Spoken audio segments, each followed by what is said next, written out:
Property Law Pas FM bersama Erwin Kalau dari Erwin Kalau & Co. Property Lawyers. Mitra bisnis Pas FM dimanapun Anda berada. Jumpa lagi dengan saya Erwin Kalau dalam acara Property Law. Kali ini ada pertanyaan dari Bapak X di Jakarta. Saya tinggal di apartemen, memiliki apartemen, dan baru-baru ini ada pemilihan pengurus ya di pengelola apartemen atau PPRS. Saya menjadi pengurus. Saya khawatir karena banyak kasus PPRS itu ribut, saling menggugat, saling lapor-melapor di kepolisian. Saya takut terkena masalah itu. Apa yang harus saya lakukan? Ya, pertama Pak, di dalam perhimpunan pemilik dan penghuni apartemen itu diatur dalam Undang-Undang Rumah Susun ya, 20 tahun 2011 dan PP-nya, aturan pelaksanaannya memang wajib. Nah, kalau Bapak terpilih sebagai pengurus, ya sekarang hak dan kewajiban pengurus itu ada di dalam ADART-nya. Jadi saya sarankan pertama, baca anggaran dasar dan anggaran rumah tangganya. Ya, itu pertama. Disitulah ada hak dan kewajiban pengurus dan hak kewajiban para penghuni atau pemilik. Yang kedua adalah pastikan masa peralihannya, ya, karena dari pengelola sementara yaitu developer kepada pengurus PPRS yang terbentuk ini, itu ada dua yang harus diserah terimakan. Jadi ada namanya handover, ya. Handover pengelolaan itu terdiri atas dua, ya. Pertama, serah terima pembukuan keuangan, ya. Yang kedua,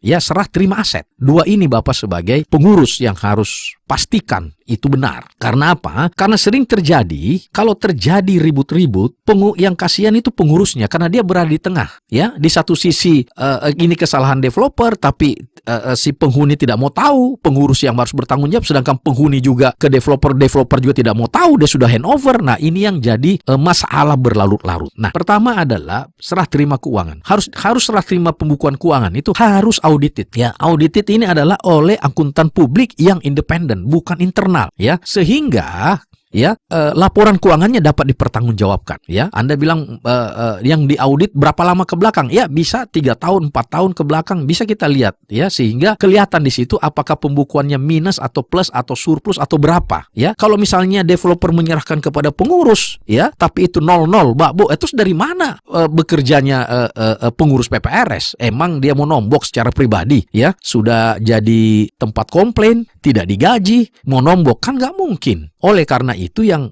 pengurus harus wanti-wanti adalah pada saat handover, satu adalah pembukuan keuangannya, ya, plus minus atau surplus, bagaimana itu yang harus diperhatikan, ya, tapi harus melalui audited oleh akuntan publik. Yang kedua, handover aset. Handover aset itu kan ada daftar aset, ya, di pertelan juga ada. Mana sih barang-barang milik bersama itu? Harus ada daftarnya, ya. Nah, ini juga yang harus kita perhatikan di dalam aset ini, ya. Jika diperlukan dilakukan audit yang namanya audit engineering. Audit engineering ini adalah untuk memastikan bahwa safety equipment, ya, terutama ME di apartemen itu, ya, berjalan dengan baik. Contoh, pernah ada satu kejadian yang cukup panjang. Misalnya liftnya itu rusak. Nah, sekarang tinggal pertanyaannya. Kalau lift atau apapun, atau genset atau apa, rusak, itu karena apa? Karena kalau rusak dia karena pemakaian, berarti itu sudah tanggung jawab PPRS atau semua penghuni. Tapi kalau memang speknya yang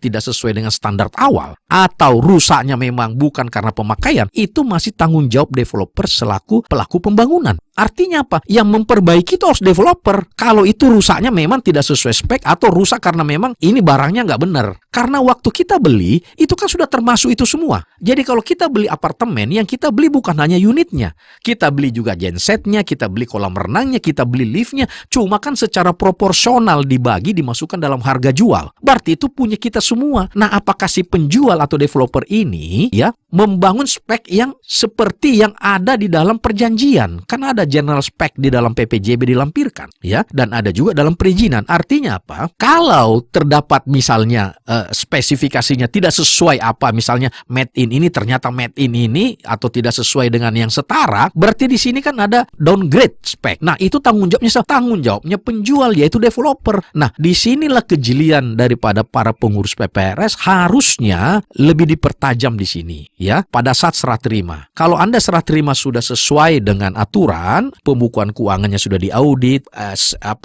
dia punya barang-barang safety, terutama safety equipment-nya itu sudah juga diperiksa. Oh benar, baru kita tanda tangan yang namanya berita acara serah terima. Kalau tidak, suruh dulu developer memperbaikinya, ya. Karena kalau tidak, kalau pengurus yang memperbaiki, berarti kan dia ambil dari uang safety charge atau sinking fund. Wah, rugi dong orang semua yang sudah ini. Padahal itu tanggung jawab barang ini, barang yang dijual termasuk ini, ya. Jadi saya kira kalau Bapak sudah membaca ADART dan Bapak menyarankan dalam rapat pengurus untuk melakukan audit keuangan dan audit engineering tadi, itu sudah aman. Selebihnya Bapak ikuti aturan main yang ada di anggaran dasar, anggaran rumah tangga, dan ada lagi satu, tata tertib pengelolaan. Dengan demikian Bapak tidak perlu khawatir. Bismillah, karena ini adalah ibadah, ya, amal juga bagi Bapak karena mengurus orang banyak. Semoga jelas dan bermanfaat. Terima kasih. Sampai jumpa. Nantikan Property Law Pas FM berikutnya. Bila Anda memiliki pertanyaan Property Law, email ke redaksi@pasfm.com. redaksi@pasfm.com.